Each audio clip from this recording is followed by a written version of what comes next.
Assalamualaikum warahmatullahi wabarakatuh. Apa kabar semua? Hari ini kita akan melanjutkan pembelajaran ilmu tafsir tentang materi mutlak dan muqayyad. Baiklah, kita langsung mulai. A'udzubillahi minasyaitonirrajim. Bismillahirrahmanirrahim. Alhamdulillahirabbil alamin. Wassalatu wassalamu ala asyrafil anbiya'i wal mursalin. Sayyidina wa maulana Muhammadin wa ala alihi washabihi ajmain. Asyhadu an la ilaha illallah wa asyhadu anna Muhammadar Rasulullah. Rabbi syrah lana sudurana wa yassir lana umurana wa hlul 'uqdatam min lisanina yafqahu qawlana. Pembahasan pertama ya kita seperti biasa kita awali dari definisi. Kata mutlak itu berasal dari kata tolak ya. Dari segi bahasa artinya sesuatu yang dilepas atau tidak terikat atau bebas.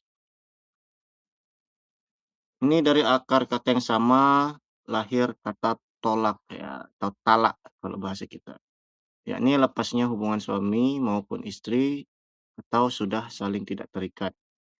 Sedangkan muqayyad ini berasal dari kata qayyid ya. Dari segi bahasa artinya mengikat, ikatan atau batasan. Itu ikatan yang menghalangi sesuatu memiliki kebebasan gerak atau dia mempunyai batasan tertentu. Menurut para ulama, ya, seperti Man Al-Qattan, mutlak adalah lafaz yang menunjukkan suatu hakikat dalam suatu kelompok tanpa adanya batasan tertentu. Hanya menunjukkan suatu zat tanpa ditentukan yang mana dari kelompok tersebut eee batas-batas tertentu ya. Jadi tak ada ketentuan-ketentuan khusus dari sesuatu tersebut. Sedangkan muqayyad adalah lafaz yang menunjukkan suatu hakikat dengan batasan-batasan tertentu. Jadi mutlak ini adalah sesuatu yang bersifat umum, mencakup keseluruhan tanpa adanya batasan. Sedangkan muqayyad ya itu adalah sesuatu yang bersifat terbatas, hanya diaplikasikan pada aspek-aspek tertentu saja. Menurut Muhammad Hasbi Asyidiki, mutlak itu madalla ala fardin au ifradin syai'atin biduni qayyidin mustaqillan lafzan. Itu lafaz yang menunjuk kepada suatu benda atau beberapa anggota benda dengan jalan berganti-ganti. Sedangkan muqayyad madalla ala fardin au ifradin syai'atin biqayyidin mustaqillin. Ini lafaz yang menunjuk pada suatu benda atau beberapa anggota benda dengan adanya batasan tertentu. Menurut Khudairibek, mutlak ialah lafaz yang memberi petunjuk terhadap suatu atau beberapa satuan yang mencakup tanpa ikatan yang terpisah secara lafzi. Sedangkan muqayyad ya itu lafaz yang memberi petunjuk terhadap sesuatu dengan adanya batasan-batasan tertentu. Dari beberapa pendapat di atas bisa kita pahami bahwa mutlak adalah lafaz-lafaz yang menunjukkan suatu hakikat tanpa adanya batasan, sedangkan muqayyad adalah lafaz-lafaz yang menunjukkan suatu hakikat dengan adanya batasan tertentu. Baiklah, kita lanjut pada contoh. Ini paling paling sering digunakan dalam beberapa kitab tafsir ya, yaitu tentang lafaz raqabah. Pada Quran surah Al-Mujadalah ayat 4, A'udzubillahi minasyaitonirrajim. Walladzina yuzahiruna min nisa'ihim tsumma ya'uduna lima qalu fatahriru raqabah. Ini contoh lafaz mutlak.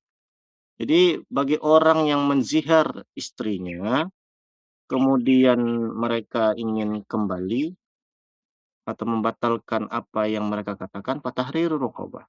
Hendaklah mereka memerdekakan hamba sahaya. Nah, lafaz raqabah ini sifatnya mutlak. Ya. karena, dia tidak ada batasan. Jadi raqabah itu artinya budak, memerdekakan budak. Jadi tidak ada batasan di sini mau budak itu, mau budak itu Islam atau non-muslim, mau itu Arab atau Ajam, nah ini tidak ada batasan di sana. Jadi asalkan memerdekakan budak, maka kafarat dari zihar itu sudah lepas. Berbeda halnya ketika, kasus pembunuhan seperti pada Quran surah An-Nisa ayat 92. "Waman qatala mu'minan khata'an fatahriru raqabatin mu'minah."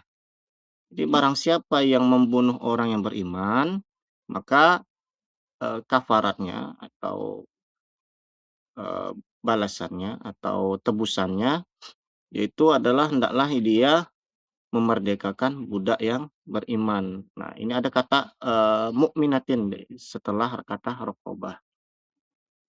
Kata mukminah ini menjadi qayyid atau pembatasnya. Jadi yang boleh dijadikan sebagai tebusan atau kafaratnya ya, yaitu adalah budak yang beriman. Nah, budak yang tidak beriman itu tidak termasuk dalam kategori kafarat, pembunuhan orang-orang yang beriman.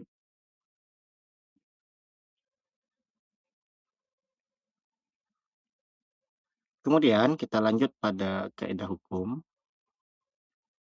Apabila hukum itu datang dalam bentuk mutlak pada sisi yang lain, ada juga dalam bentuk muqayyadnya, maka ada beberapa kaidah di dalamnya. Yang pertama,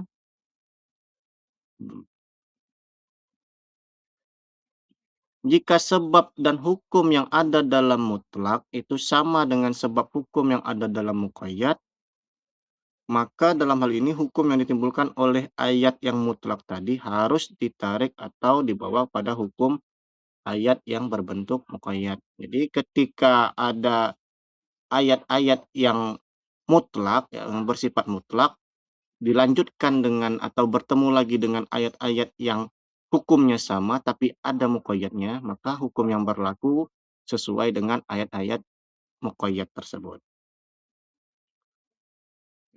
Contohnya pada Quran surah Al-Maidah ayat 3, "Hurrimat 'alaikumul maitatu wad-damu wa lahmul khinzir." Ini ayat mutlaknya.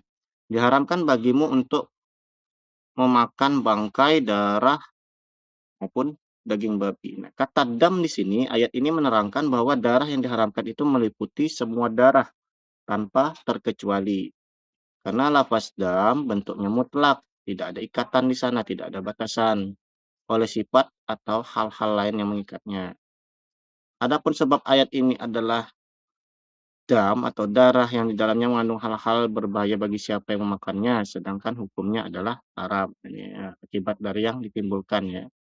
Karena darah itu mengandung hal-hal yang berbahaya yang akan merusak tubuh, jadi dia, diharamkan.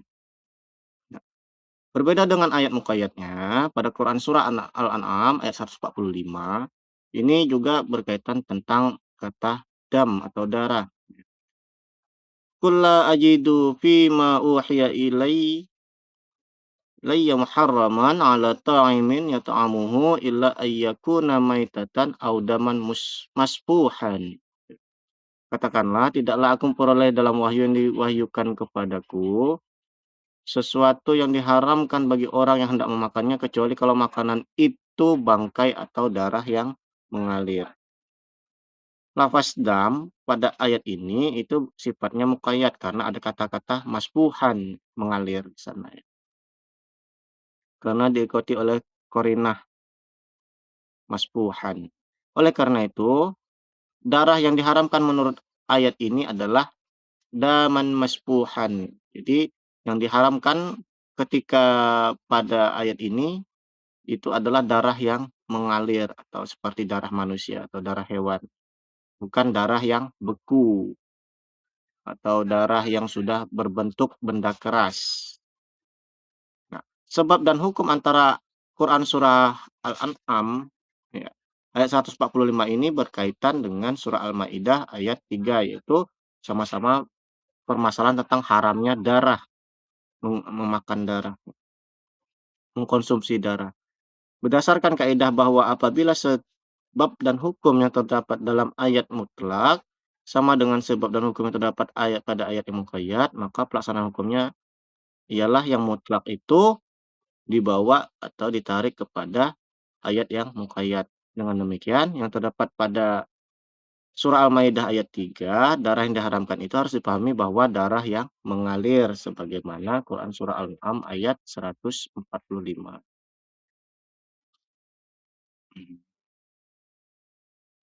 Berikutnya, jika sebab yang ada dalam ayat mutlak dan muqayyad sama tapi hukum keduanya berbeda, maka dalam hal ini ayat mutlak itu tidak bisa dibatasi dengan ayat muqayyad.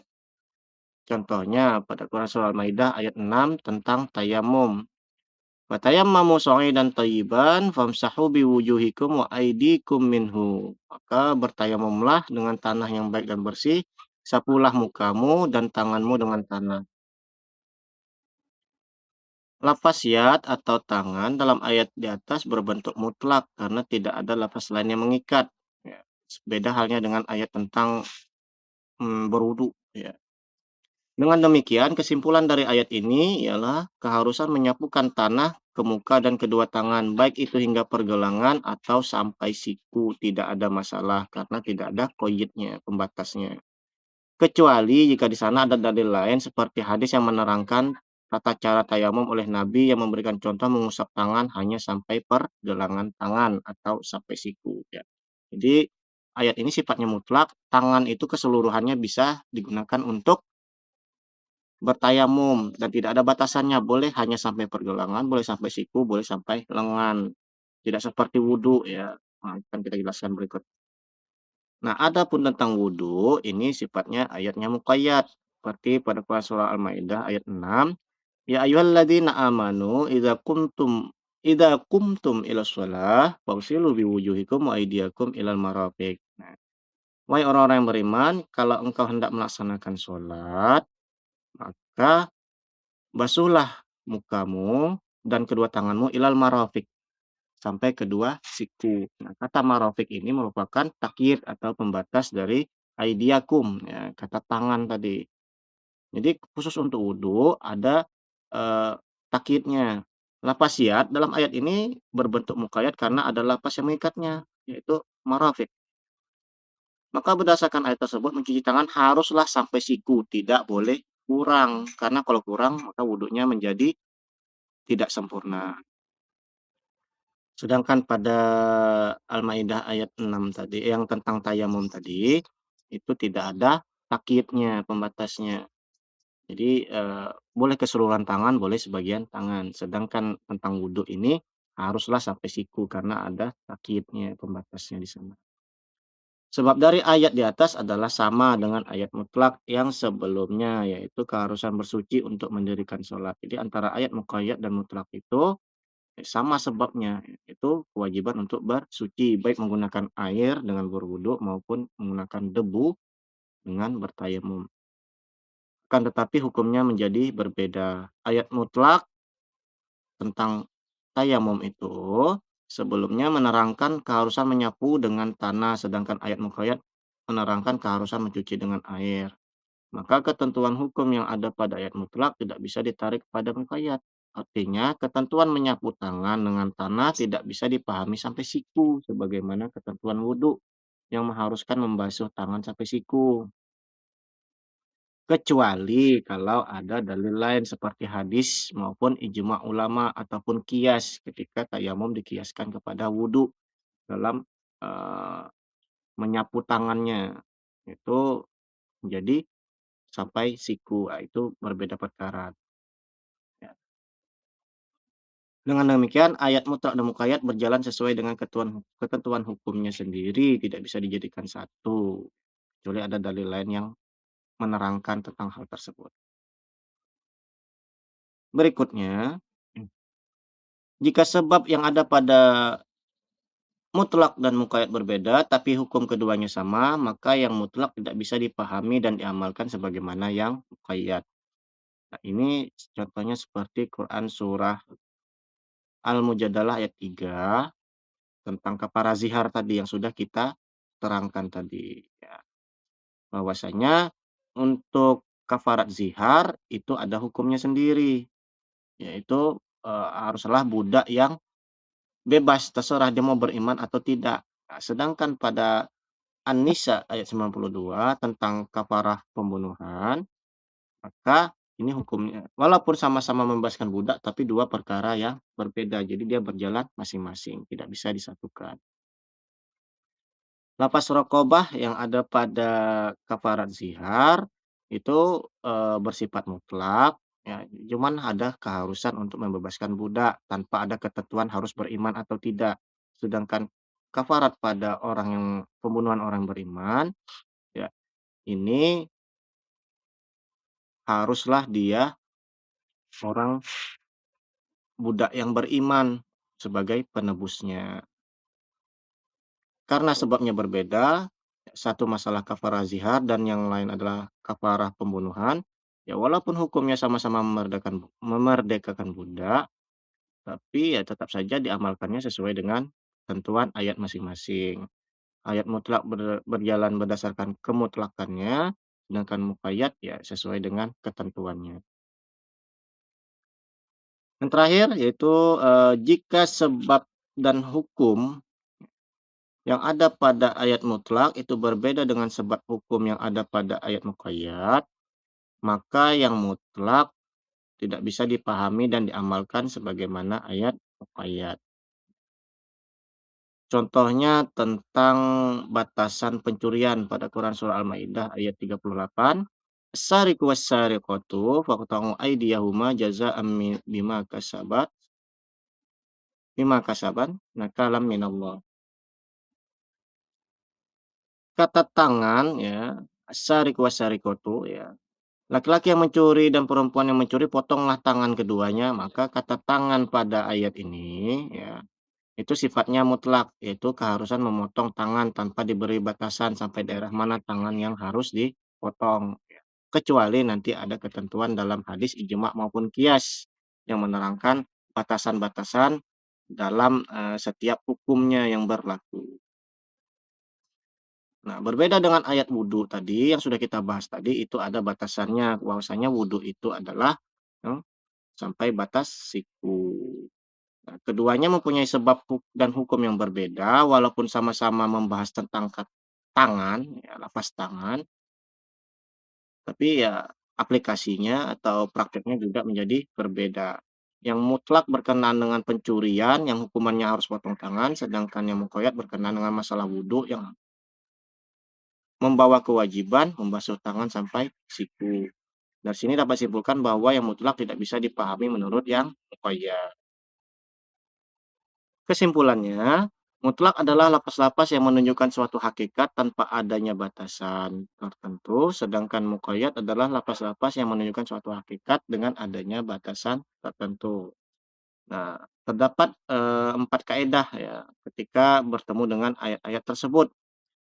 Yang pertama, jika sebab dan hukum yang ada pada mutlak sama dengan sebab hukum yang ada pada muqayyad, maka yang ini hukum yang terdapat pada mutlak itu menggunakan hukum yang terdapat pada muqayyad. Jika sebab yang ada dalam mutlak dan muqayyad sama, tapi hukum keduanya berbeda, maka eh, ayat yang mutlak dan ayat muqayyad itu dipraktekkan secara sendiri-sendiri ya. Yang mutlak tidak bisa ditarik kepada yang muqayyad karena dia berbeda. Jika sebab yang ada pada mutlak dan muqayyad berbeda, tapi hukum keduanya sama, maka yang mutlak tidak bisa dipahami dan diamalkan sebagaimana yang muqayyad.